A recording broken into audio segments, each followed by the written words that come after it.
Ces 3 mecs étaient à notre place il y a 5 ans. Maintenant, leur entreprise, c'est CypDefund, une startup qui... Vous savez quoi? On est allé les rencontrer pour tout savoir sur l'entrepreneuriat dans le domaine de la tech.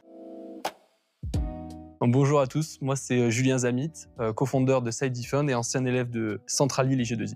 Moi, c'est Florentin Ledy, co-founder également de CypDefund et ancien élève de Centralis IG2I. Et donc là, on se retrouve donc dans le cybercampus.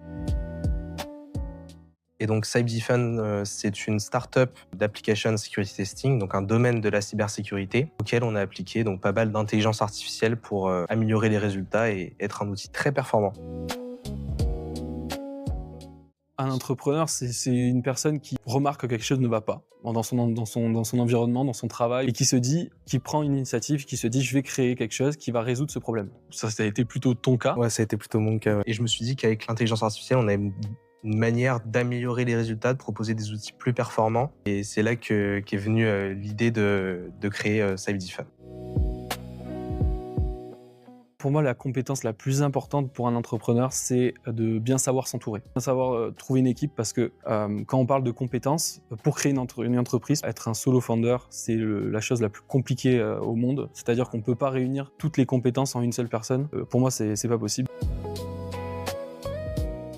Le quotidien d'un start-upper, pour moi, c'est de toucher absolument tout. C'est-à-dire de faire quelque chose de différent tous les jours. Donc tous les jours, tu te réveilles, tu ne sais pas si tu vas faire de la compta, du juridique, du développement, de la prospection client. Tu prévois tes semaines, mais c'est-à-dire d'une semaine à l'autre, ce sera jamais la même. T'as toujours des tâches différentes et on touche à beaucoup de choses parce que forcément, on est que trois cofondateurs, donc on a pas mal de travail à se répartir. En général, le travail ne s'arrête pas à 18h. On s'arrête pas de penser, c'est un gros problème, mais c'est pas mal. Le quotidien d'un start-upper aussi, c'est de rencontrer des personnes incroyables tous les jours. Toutes les personnes qu'on peut croiser, elles sont tellement inspirantes. Puis à la technologie, c'est pareil, il y a plein d'entreprises et plein d'histoires qui nous motivent tous les jours.